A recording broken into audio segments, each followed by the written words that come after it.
parti. Bonjour Rémi. Bonjour. Rémi, t'es arrivé de Biarritz. T'es parti Oui, c'est bon. Ouais, t'es arrivé de Biarritz l'été dernier. Mais je crois que t'es originaire de Jurançon. Tout à fait. C'est ça, dans le Béarn. Tu as démarré là-bas.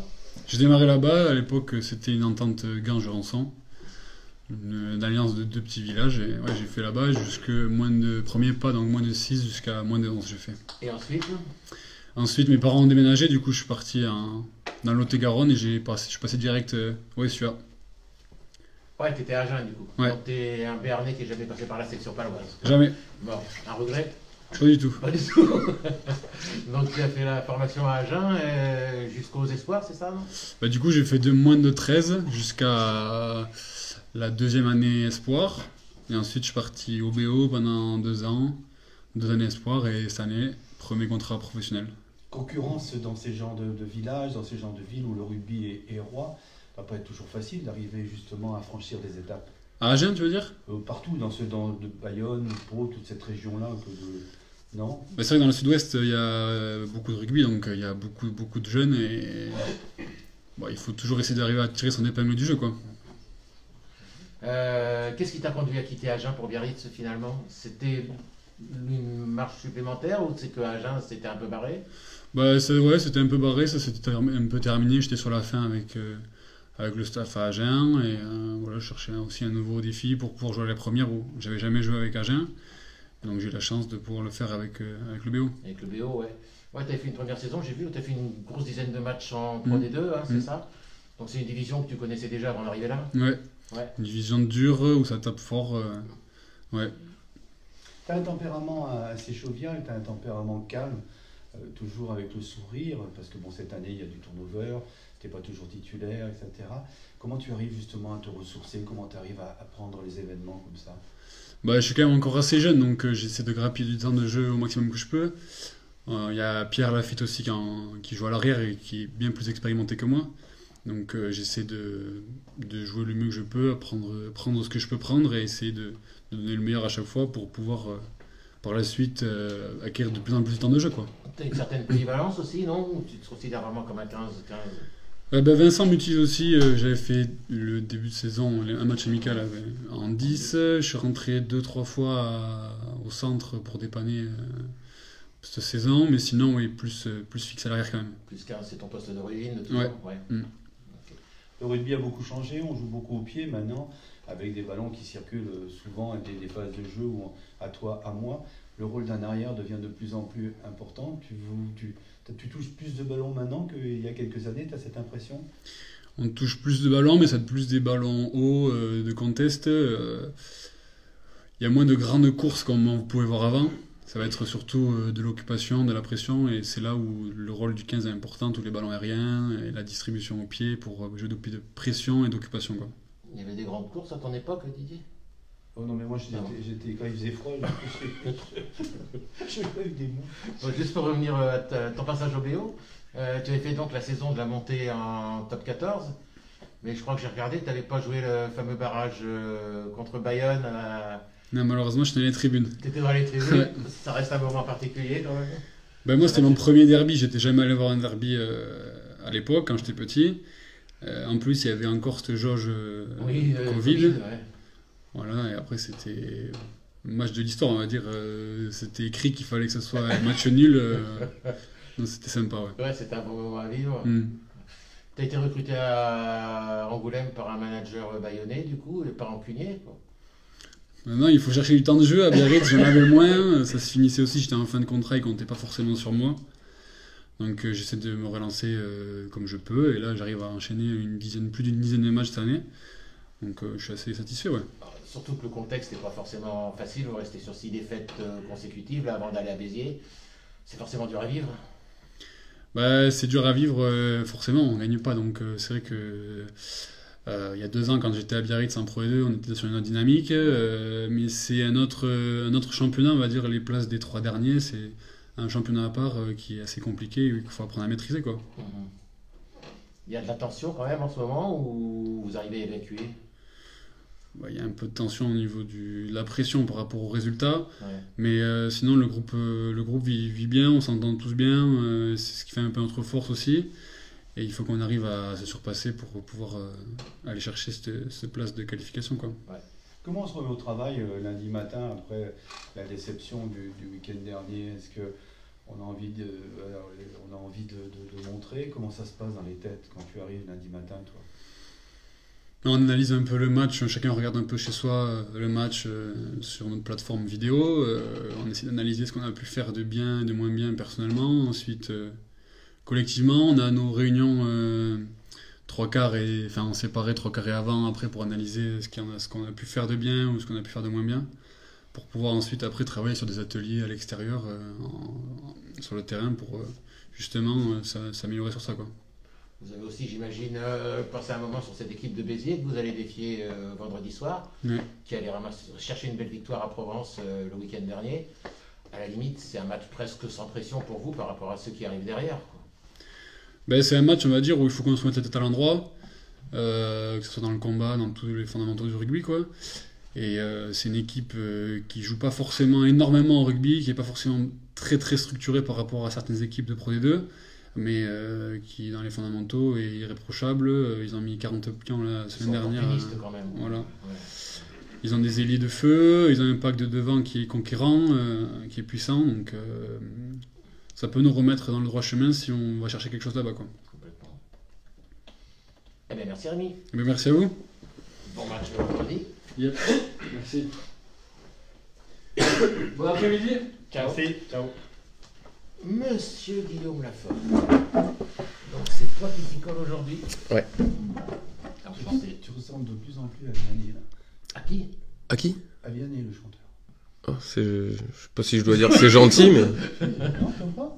Tu demanderas à ta chérie. il a du talent, mais c'est pas ma tasse de thé. Tu demanderas à ta chérie. Tu demanderas à ta Je lui demanderai. chérie. Un petit truc de cheveux C'est vrai? comme ça, Ouais. Ouais, faut que j'aille chez le coiffeur. Ouais. En tout cas, il a du talent et il a des trucs avec ses filles. Hein. Oui, c'est vrai. Non, avec sa femme, c'est tout. Par exemple. Je sais pas. Bon, plus sérieusement, Guillaume, 6e défaite consécutive, on en parlait tout à l'heure, vendredi dernier contre Colomiers. C'est jamais arrivé dans l'histoire du SA15, toi qui es là depuis longtemps, c'est forcément un moment compliqué. Oui, forcément, c'est difficile. La spirale, elle est négative depuis un moment. Voilà, la trêve n'a pas remédié à ça. Et c'est peut-être paradoxal parce que contre Colomiers, on fait peut-être un des meilleurs matchs. Voilà, toute proportion gardée, mais de notre saison en tout cas. Parce que voilà, on a fait plus que rivaliser. Et, sur quelques détails, la pièce tombe du mauvais côté et ça fait lourd. Ça fait plusieurs fois quand même que la pièce tombe du mauvais côté, justement, ces derniers temps. On a beaucoup évoqué l'arbitrage. Vincent nous avait parlé la semaine dernière des absences, ces quelques absences en cours de match qui peuvent coûter cher. On a parlé de l'indiscipline. À l'arrivée, comment on fait pour basculer du bon côté? Ben, si tu as la solution, je veux bien que tu me la donnes parce que pour l'instant on n'y arrive pas. Ouais. C'est sûr que là, pour prendre le dernier match en date, je crois qu'on est très bien, on est plutôt discipliné, on est qu'à 3 fautes à la mi-temps, chose qui n'était pas arrivée souvent cette année, voire même jamais.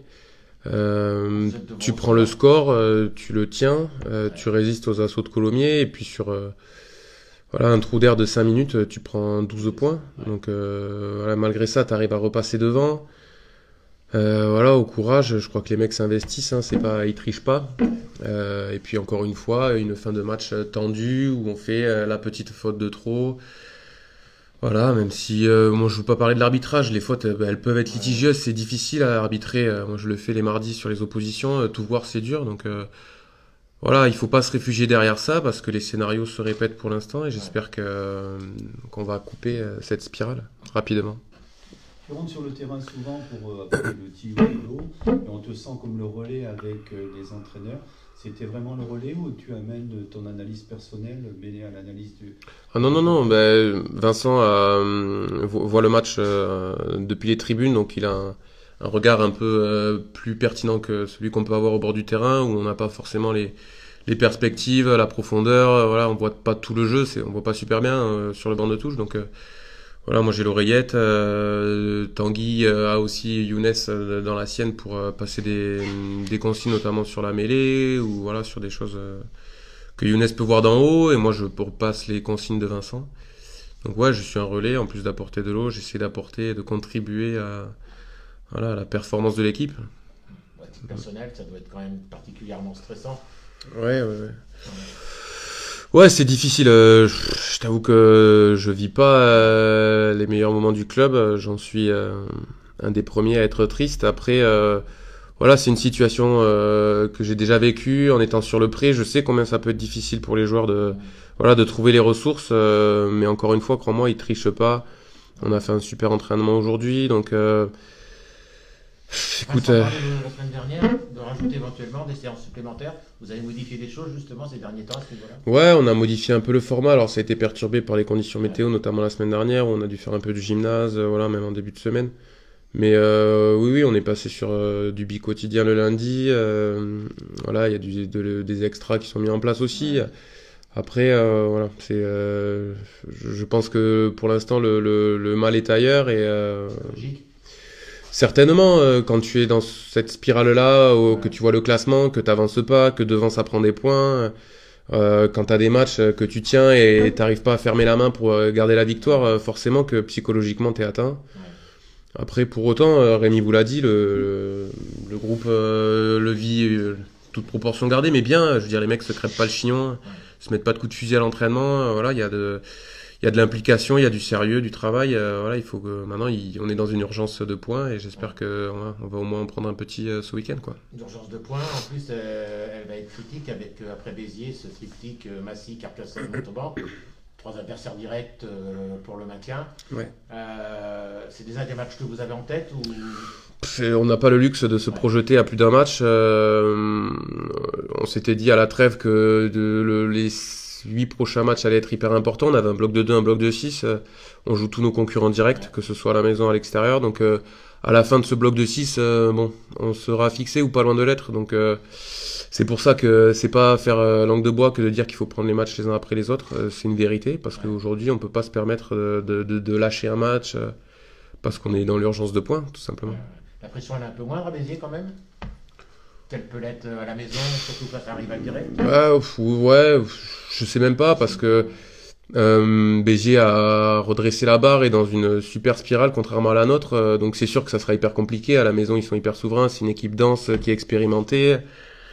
Mais je te le dis, nous on est dans l'urgence de points, on peut pas se dire on va lâcher celui-là parce que derrière il y a Massy. Oui, Massy il est hyper important, mais si tu perds à Béziers, tant que nous on prendra pas de points, ça servira à rien de regarder devant ni derrière. Voilà, il faut d'abord se concentrer sur nous. Je crois que c'est ce qui nous coûte beaucoup de points en ce moment, à la fois sur le terrain et au classement. Donc voilà, remédier à ça le plus vite possible.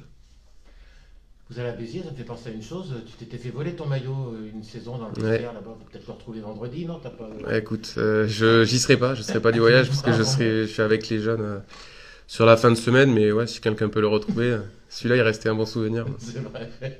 Vous aviez gagné là-bas cette fois-ci, je crois, je me souviens. Dernière chose pour finir sur un sourire quand même, puisque tu dis que tu seras avec les jeunes, les espoirs, eux, ils restent sur des victoires consécutives.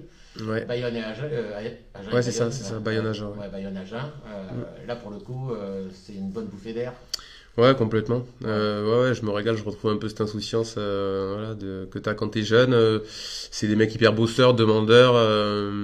Donc le groupe est super bien parce que c'est pas facile non plus en espoir. On a gagné plus de matchs là depuis 2023 que sur la toute première partie de saison. Donc ça me fait du bien, ça fait des jolies semaines aussi. Mais je suis content quand ça gagne parce que ça récompense leur travail. Ouais. Vous avez créé un environnement au niveau du Stade des Rochers qui est assez intéressant. Vous avez un public qui vous suit, qui est au rendez-vous tous les dimanches. Faire plaisir, c'est aussi de ne pas jouer devant une tribune vide parce que c'est pas le cas, jamais le cas même. Ouais, complètement. Et ce malgré les résultats, même si il y a moins de monde que l'an dernier quand les espoirs enchaînaient les victoires, mais ils sont soutenus. Ça fait plaisir, ouais. Puis ils jouent sur un terrain qui est chouette en plus, donc non, c'est bien. Et puis on a vu quelques éléments qui sont des éléments qui commencent à pousser un petit peu, qui vont commencer à frapper un petit peu à la porte. J'espère, j'en parlais avec les jeunes, c'est toujours difficile quand tu es jeune dans un club qui joue le maintien et qui se sort pas trop son épingle du jeu pour l'instant, donc c'est difficile pour Vincent de lancer les jeunes dans ce grand bain-là. Après à eux de s'accrocher, ils sont dans les 2-3 années charnières qui vont faire qu'ils seront ou non professionnels. On est tous passés par là. Voilà, hein, certains ont raté la marche, d'autres voilà, l'ont gravi. Puis il y en a qui l'ont raté une première fois. Voilà, et puis il y en a qui ont rattrapé le wagon. Hein, voilà. Je suis bien passé pour en parler et c'est pour ça que j'hésite pas à leur dire hein, que des fois il vaut mieux reculer un petit peu et gagner en temps de jeu pour pouvoir s'exprimer. Et puis essayer de rebondir et reprendre le train. Ouais. Eh ben, merci Guillaume. Ouais, merci à vous.